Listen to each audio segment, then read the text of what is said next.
สบายดีมื้อนี้จะมาห้องเพลงเพื่อเป็นกำลังใจให้กับผู้ประสบภัยน้ำท่วมและทีมงานช่วยเหลือทุกๆคนเนาะขอให้ผ่านพ้นวิกฤตนี้ไปได้ด้วยดีขอขอบใจขอส่งแห่งใจไปถึงดินแดนลาวใต้น้ำตาลินไหลพอหูข่าวบ่ดีว่าพี่น้องลาวถึกภัยธรรมศาสตร์หาวีสูญเสียทรัพย์สินพร้อมทั้งชีวิตแผ่นดินที่เคยอุดมสม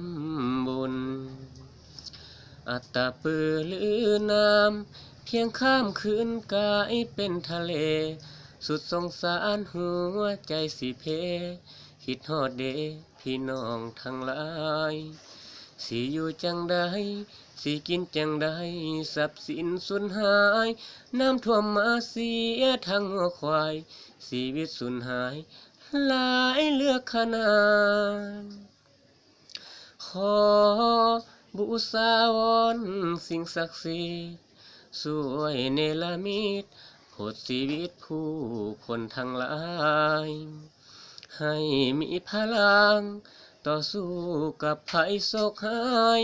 ให้ทุกคนพ้นอันตรายให้ผ่านฝันหายหนีไปด้วยดีพี่น้องสาวลาวทุกคนทราบข่าวต่างก็เศร้าใจ